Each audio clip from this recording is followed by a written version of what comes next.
Awesome. Um, can someone please confirm in the chat you're able to see my screen?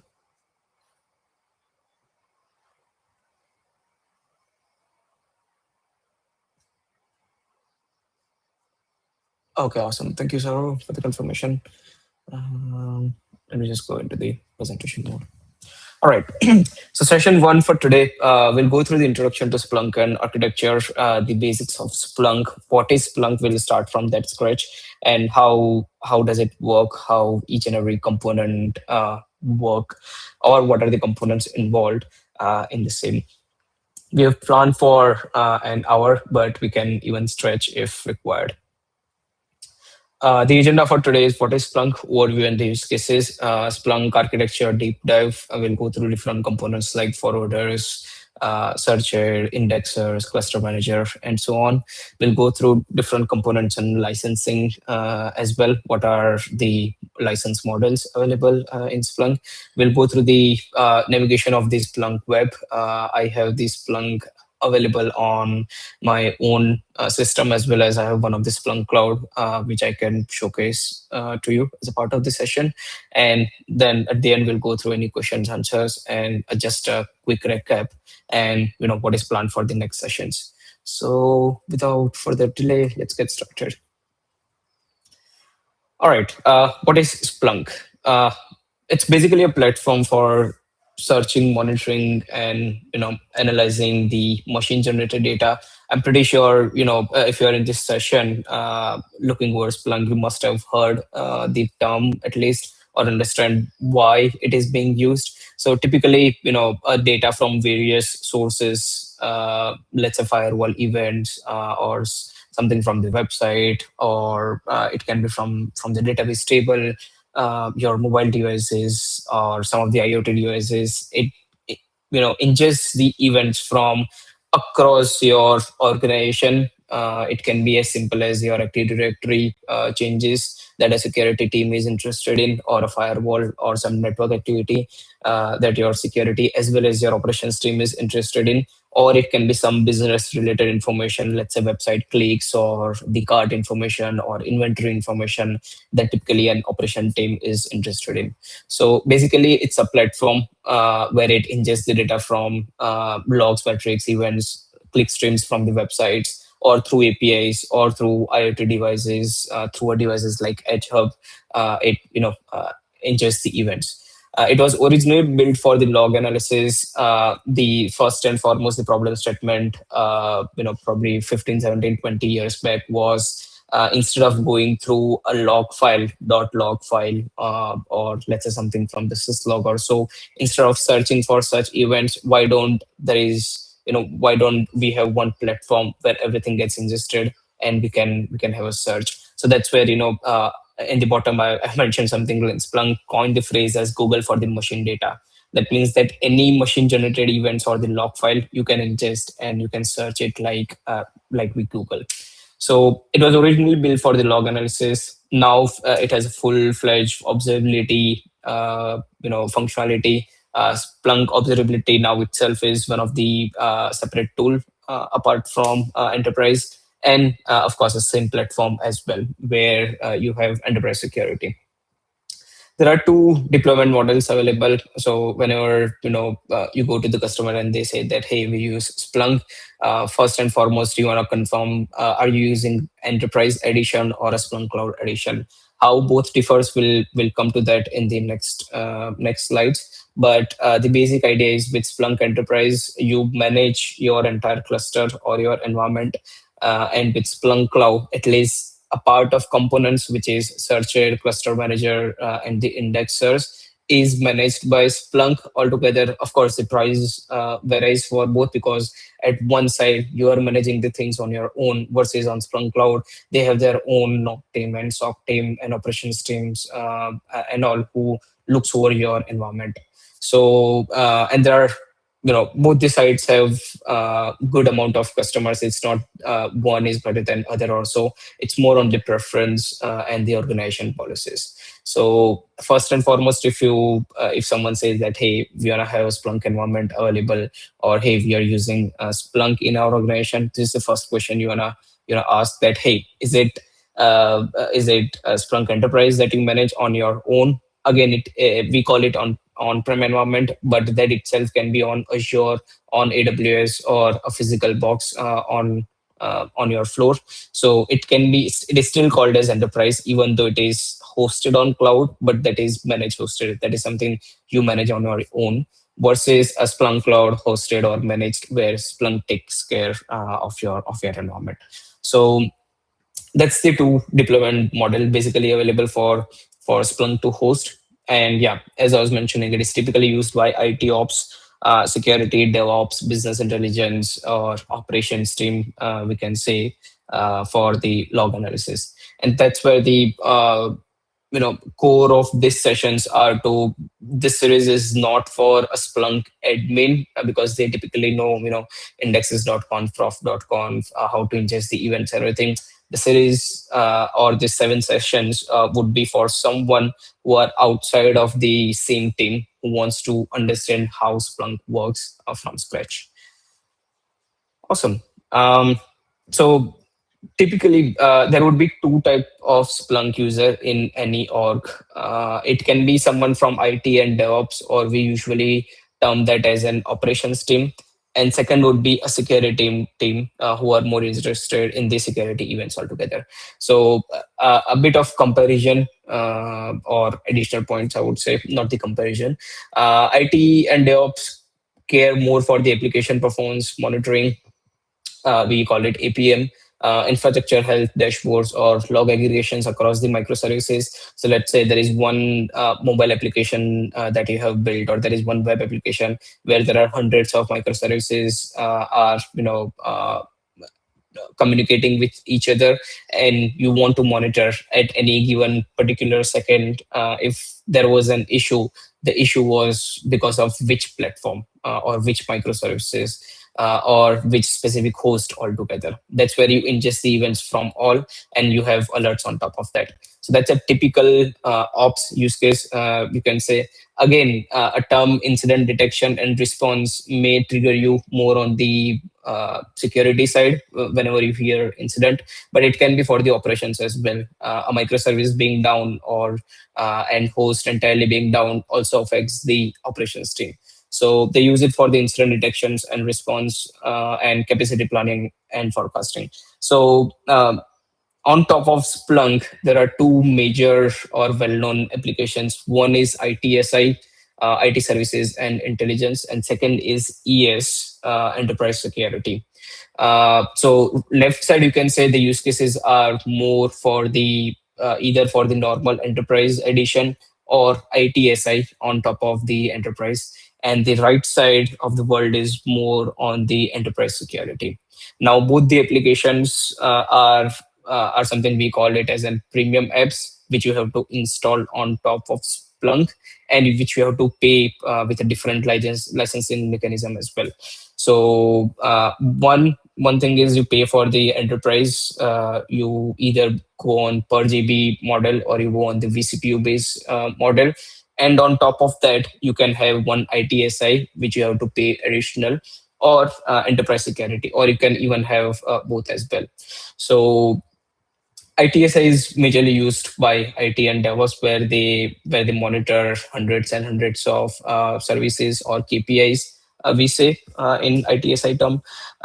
Let's go to the security side, where you can go with threat detections and correlations, user and entity behavior. Sorry, something related to UBA, user behavior analytics. You can use it for compliance reporting. There is an app again on top of ES, that is PCI, which is majorly used for the compliance reporting, be it for HIPAA or the PCI compliance, which is again, if you're aware more, it's for the payment industry altogether. Because whenever you say that, hey, a payment segment is involved in my use cases, and if you're in certain part or the certain countries of the world, you have to be compliant with PCI as well. And Splunk helps with that. That means that there are some norms that, hey, this type of log file needs to be present in your environment for at least 3 months, or at least 6 months. Those are some of the ISO and SOC compliance, and Splunk helps with retaining such files as well. So you can use it for compliance reporting as well.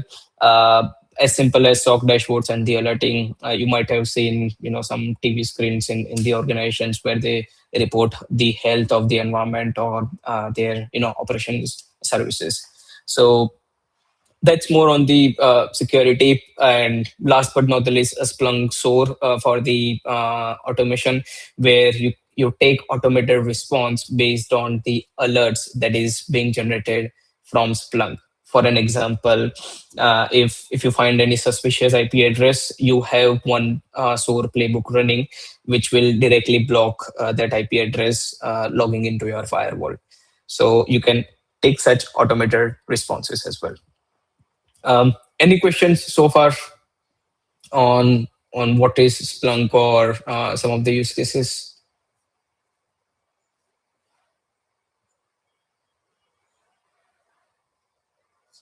All right, I will take that as a no and move to the next part.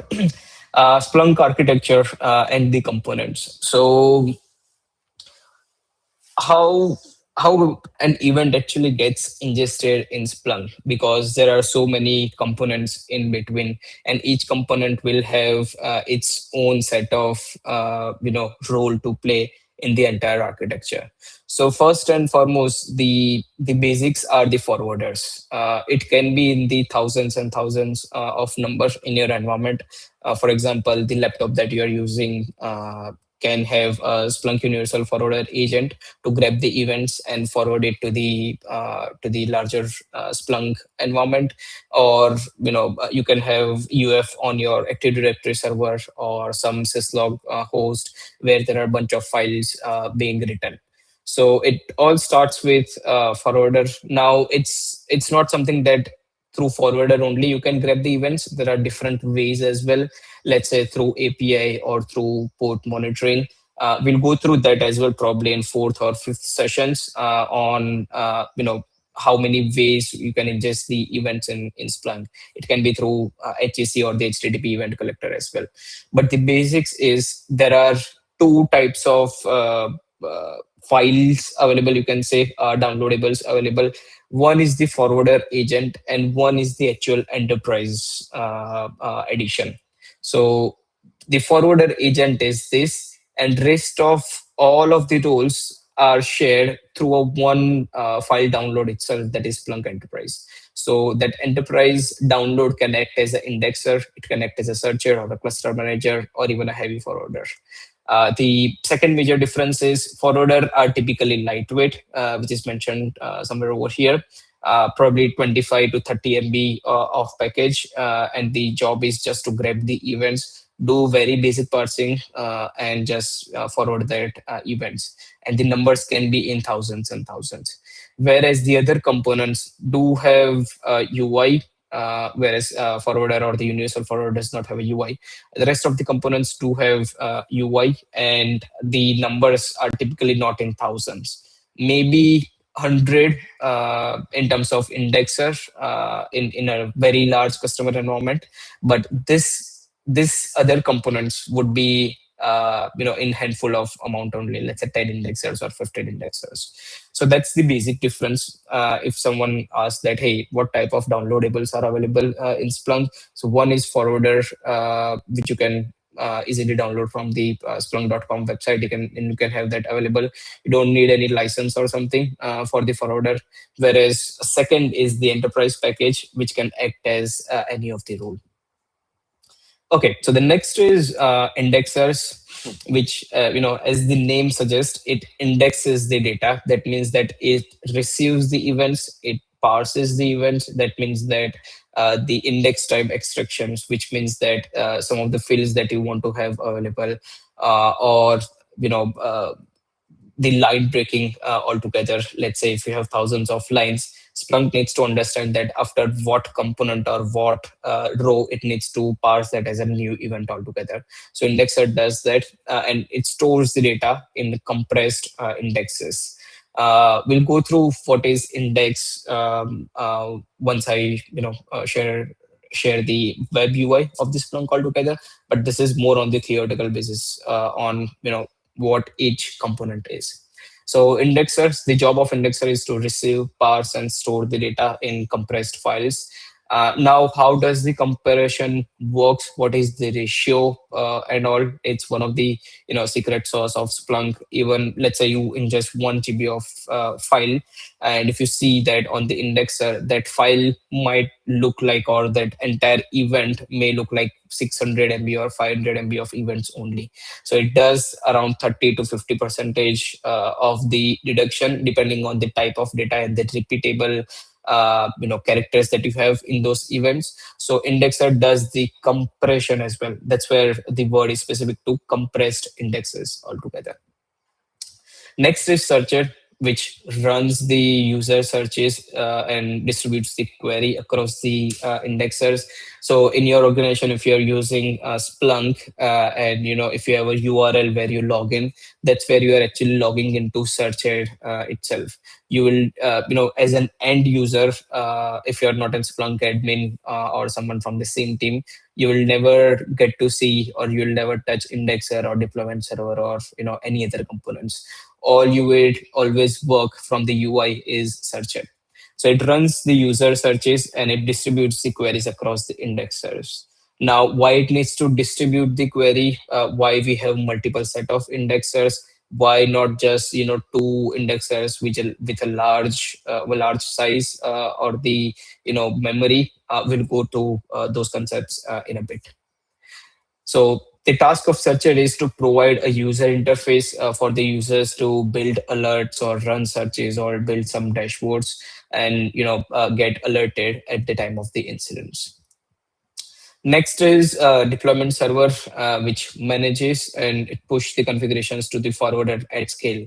So when we say there are, 5 minutes back, I mentioned that there can be thousands and thousands of forwarders. So we need to manage those set of forwarders as well. So let's say if there are 50,000 employees in your org, so you typically would have 50 to 55,000 laptops, let's say, and you are running those Splunk agents on all of those laptops. Now some might be based on the Linux OS, some might be on the Windows, some can be even a Mac. So you have to remotely manage the type of applications or the set of events you want to receive from all of those laptops. So that's where a component called deployment server comes into the picture, which helps you with managing and pushes the configuration. How does it push it? It is through apps, we call it. There are serverclass.conf and bunch of other configuration files which can update and configure so that only a specific set of events are being ingested in your environment.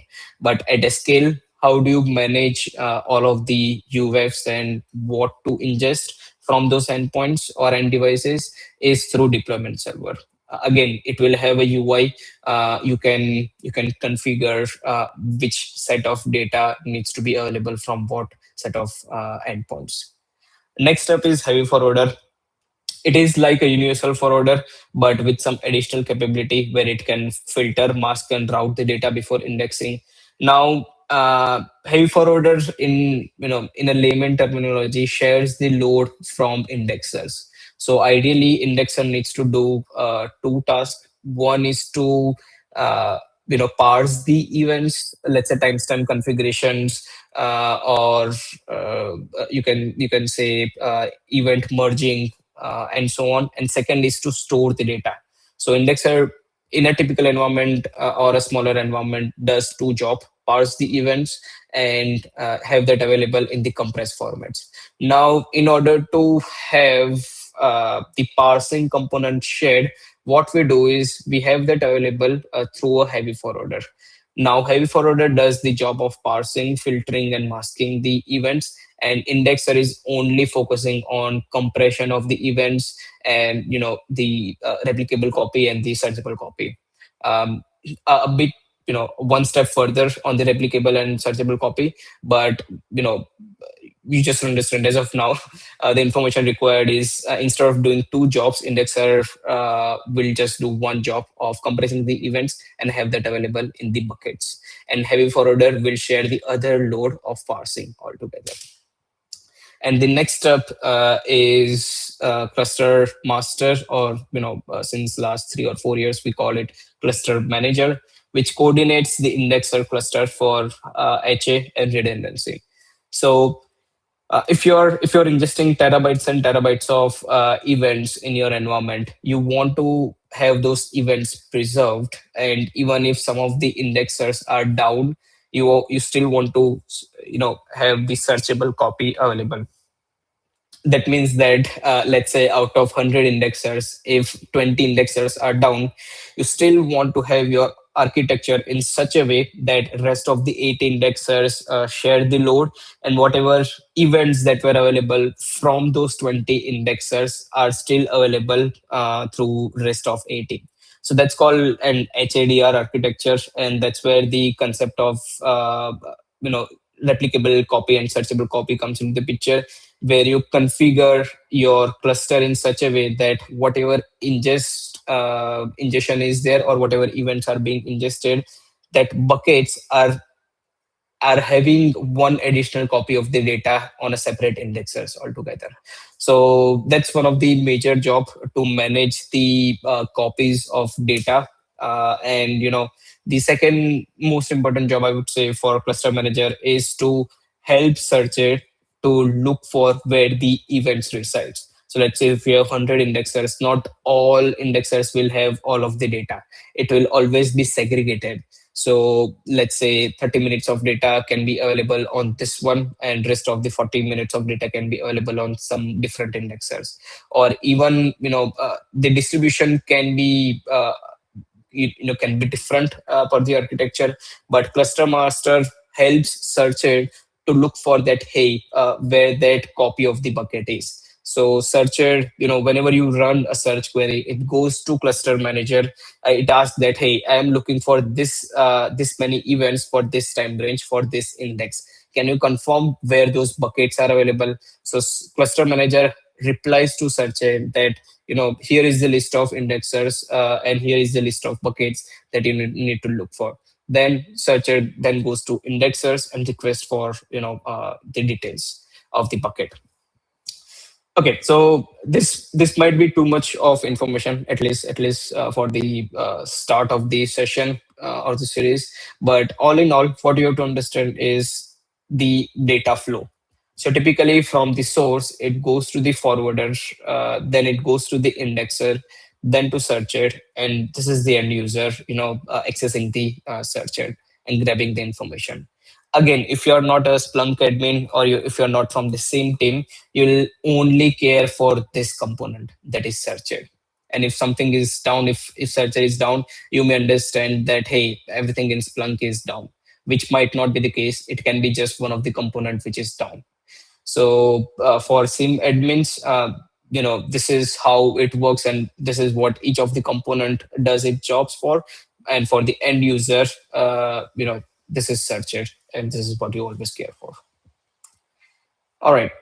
From Splunk validator architecture, which is one of the PDF, probably 4 or 5 years old, published by Splunk, has a different types of architecture to choose from. Now there are thousands and thousands of customers of Splunk. If an architecture is suitable for one customer, does not mean that it is always suitable for the other as well. That's where the validator architecture comes into the picture. Let me share you the PDF link as well in the chat. Yeah, I've shared. It's a pretty old white paper, but it still applies for most of the time. So this is a typical architecture of a big customer, I would say, not the smaller ones having just one searcher or a couple of indexers. But this is how a large scale environment looks like, where if you start from the bottom, there are UFs, there are some network inputs, and other type of inputs. It can be scripted inputs or port monitoring or syslog or whatsoever. So we call that as a collection tier. It goes through the indexing tier, where you have the cluster of indexers available in the place. And then you have a search tier, where this is a searcher cluster, which is different from just a single node searcher. Now this is in the cluster environment, because just like indexer, if one of the searcher is down, you still want your reports to run periodically, or you still want your alerts to run periodically. So this is the searcher tier which asks for the bucket information to cluster master. It replies over here and it goes to the indexers to search for the actual events. So this is what we call searcher, indexer, and the collection tier. And this is what the management component looks like. So one is DS, which is deployment server, which helps with monitoring, not monitoring, but configuration management for the universal forwarders. This is LM, which is license manager or license master. So which helps in calculating, the amount of data that you have ingested per day. Monitoring console, again an admin only app where you want to monitor your own Splunk infrastructure as well. So Splunk helps you with monitoring your entire org's infra, let's say, some websites or apps or whatsoever. But in order to monitor Splunk itself, there is something called as monitoring console, which typically if you're just an end user, you'll never have access to that application. But in order to have your infra, your Splunk infra monitor, you can do that through monitoring console. Next is manager, as I was explaining, that works with searcher and indexers typically. And the last is a searcher cluster deployer. So just like deployment server helps with configuration management for the universal forwarders, SHCD, which is searcher cluster deployer, helps with managing the configurations for the search tier or the searched cluster altogether. Because whenever you say there is one cluster, not just for Splunk but any of the product, whenever you say you have one cluster, that means that you need a separate node to manage that cluster as well. So for indexers, it would be cluster manager. For universal forwarders, it would be deployment server. And for the searcher tier or the search heads, it would be searcher cluster deployer. All right, let me go through the next, which is Splunk component and licensing. Now, apart from the actual components or things that are hosted on some virtual machines, or so, what is there actually in Splunk that helps to the users and the admins? So you will have the applications which extends the UI with the dashboard, SEO searches, and workflow. For example, if you have, let's say, Palo Alto events flowing in, you would want to visualize some of the data that, hey, in last 24 hours or last 7 days, how does the event flow looks like? Let's say, typically between 10 to 7, you will have a bunch of events because there are so much of firewall activity, and during the night time you'll have less number of events. And you can build such use cases where if the number of events or the size of the events goes beyond xyz, let's say at 2 a.m. In the morning, which typically is the light time in terms of volume for you, you can have such alerts available. But at the end, apps help with extending this Splunk UI with the dashboard, alerts, or you can say save searches and the workflows. So what you can do is you can just go through Splunk base. Splunk base is nothing but you can say in iOS we have App Store, or in Android we have Play Store, where you have a bunch of apps available. All you have to do is just click on install and use that app. So there are more than 2,000 free apps and add-ons available on Splunk base, which you can just install and use it out of the box. So for example, if you need something in terms of Windows, you don't write and you don't write your own set of configurations for Splunk to onboard the Windows events. All you do is just download the Splunk add-on for Windows and have that available on the required components and visualize the data. It's as simple as, if I want to message you, you don't build your own WhatsApp or a messaging application altogether. What you do is just you go to Play Store, you install some of the applications, and you start using that. This is similar to that. So Splunk base does have a bunch of apps for most of the products, I would say, that is available in the market. um, Next up is on the licensing. that is based on two methods. One is the indexing volume. So let's say you can have 2 terabyte a day of license, or 5 terabyte, or 500 GB altogether. Or it can be based on the vCPU as well, which means that based on the virtual compute node, you can pay. The the concept, for example, for vCPU is you can have, for example, consider a scenario where there are two customers. One customer is a bank where they have only 400 or 500 GB of data per day, but typically the searches or the alerts that that customer would have can be in thousands and thousands, because typically banks have less volume of data but high number of alerts, because if some payments are failing, or if there are some issues in their small infra, they just want to get an alert. Versus there is one retail customer where there are thousands and thousands of website users or the apps users, so they are ingestion heavy, but in terms of alerts they are small with the number of alerts and the dashboards. So that's where the vCPU based licensing comes into the picture. You can literally share the CPU between your ingestion and search load. So it can be 50-50, or some days it can be you are ingesting less, but you are using your vCPU core for the searching on higher node compared to the ingestion. Versus at times you are ingesting a high amount of volume, but you are not searching much. So the license model is you are assigned a set of vCPUs, and if that that threshold is exceeded, you can have warnings and violations and so on. So one is based on the volume. It's pretty straightforward. You get 2 terabyte of license, and from all of the components, let's say through API or syslog or OS events or whatsoever, or at the end you ingest at max 2 terabyte a day. Versus you have vCPU, let's say 100 vCPU or 200 vCPU license, and you use it based on your need, ingestion versus search load. You can have free license available.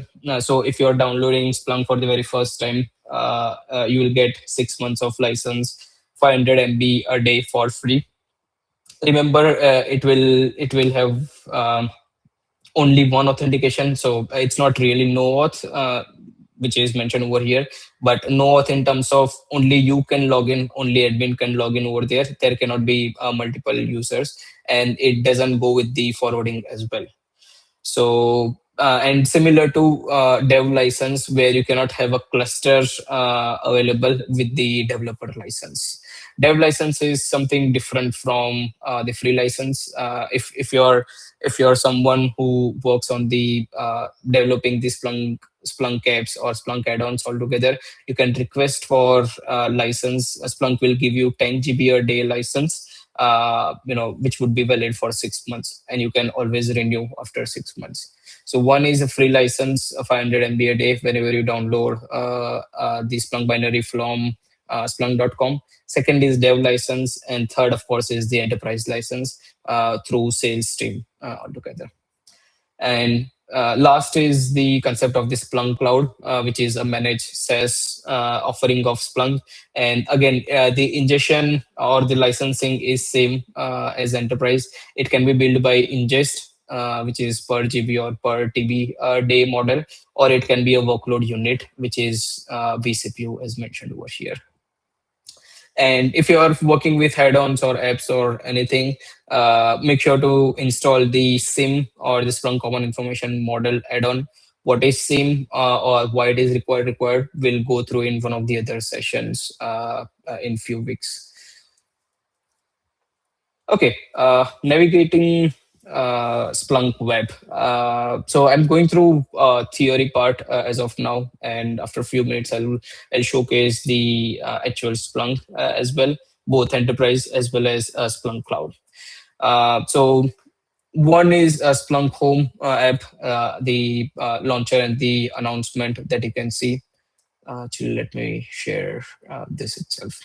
Okay, so whenever you open a Splunk or whenever you log in Splunk, this is what you see, where you will see some of the announcements over here, and the number of apps that you have installed on the left side.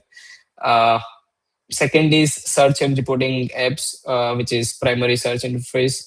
More often than not, you will work with this only if you're a Splunk admin, or if you're an end user. Whatever product that you are looking for, you will open that application and visualize the dashboards or the alerts. So that's the search and reporting app available over here. In the newer versions, like the recent version, you can even pin the applications like this. uh, there is something called a settings menu. Indexes, you can manage indexes, users, inputs, storage objects. Now, depending on the role that you have, this settings menu will change. So if you're a user as a role, you will just see probably 8 or 9 options over here. Versus if you're a Splunk admin, you will see a bunch of options to manage. What is, again, if you're a power user, you will see different set of configurations you can manage, because it makes sense for the end user. They should not have some of the capabilities that an admin should have. So depending on the role that you have in your organizations, the settings menu will change. But typically, as in Splunk admin, this is what you will see. In this Splunk Cloud as well, the menus are almost same, with some difference of, let's say, over here it's a monitoring console, and in this Splunk Cloud you will see cloud monitoring console, and the federation option available, the federated search options available as well. So the options for enterprise, which is this, versus a Splunk Cloud, is almost same. But if you're managing the things on your own, which is on-prem, you may have higher capabilities to perform the actions on, versus since the instance is managed by Splunk, you may have some less capability, which is again pros and cons of using enterprise versus Splunk Cloud. So that's on settings menu. You'll have the dashboard tabs where you can view and create the dashboards altogether. So that's something over here. You can choose a home dashboard over here. So if you're someone that, hey, every single day when you log into Splunk, you want to see a specific dashboard only, which is available in your environment, you can build that dashboard, and then you can choose the home dashboard. So whenever you log into Splunk, that's what you will see as an home dashboard. Otherwise, go to search and reporting, go to the dashboard sections, and you will see all of the inbuilt dashboards, either from Splunk or from the applications that you installed. So let's say Checkpoint or Palo or Armis or individual apps will have its own set of dashboards as well, which you can just install and work with. Next is the alert tab, where it shows the trigger alerts and the alert management. Both are different things. If you want to see the alerts and reports available in your environment, what you have to do is just go to settings, select the apps for which you want to see the alert for, and the owner. Since I have the admin access as of now, I can see the alerts from all of the users as well. So, and there is no major users, since this is hosted on the local. There are no major users created for this. But in a typical environment, you'll have hundreds or thousands of users over here, and you can see as an admin that how many alerts one have created through this console. And second is a triggered alert. So if you go to activity, you can view the jobs which are running in your Splunk environment, or you can go to the triggered alerts as well, which will show you how many alerts that was triggered. And the built-in tools, of course, the admin, power, and user that I was mentioning about while going through the settings menu. It controls what each person can do, or the capabilities that that person can have. Again, these are just the built-in roles. I've seen customers with more than 100 roles, because you will have, let's say, 30 or 40 or 50 teams separately who are using Splunk on their own. Now, each of them will have its own set of indexes that the other team should not have access for. So that's where, as an admin, you might be able to see anything and everything that is going on, or that is being ingested, but you don't want each and every user as well to see all of the events. That's where you create your custom roles for each of the teams, and you assign, or you whitelist, that we say, a specific indexes for that user that can have access to. So you can have your custom roles, and you can have hundreds of roles depending on your requirement. And yeah, make sure to configure your time zone as well from the preference section. So that is, once you log into Splunk, you will see your name over here.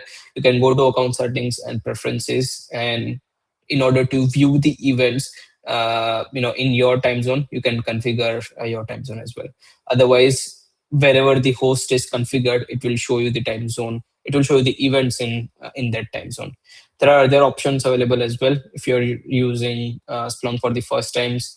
That is, if you're writing the search commands or the SPL queries, what type of assistance you require. Do you want full assistance where Splunk will, help you with completing that search line altogether, or do you want, no assistance at all? So it can be full, compact, or none. It can be, let me show you instead. So over here you can see the line numbers are not shown.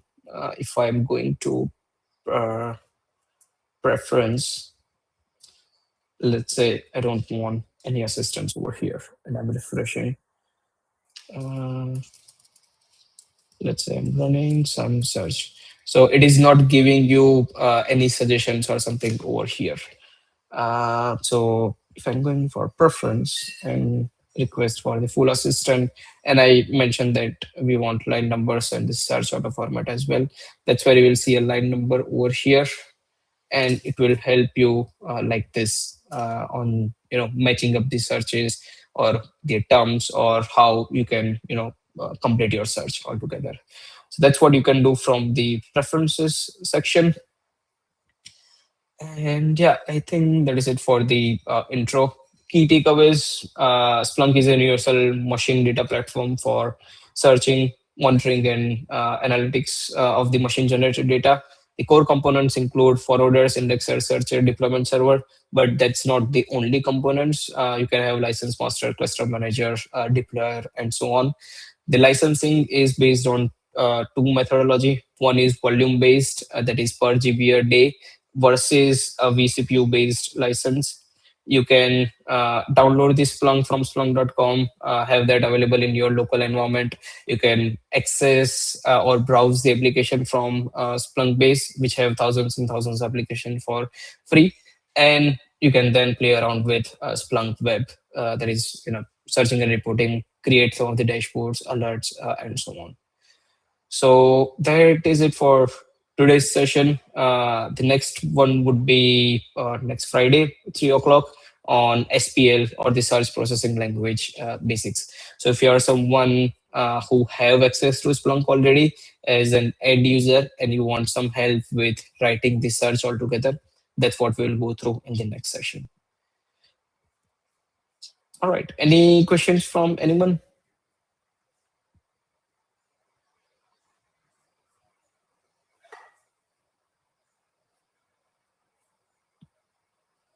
Awesome. I think we could in that case.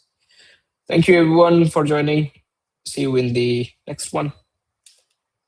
Bye.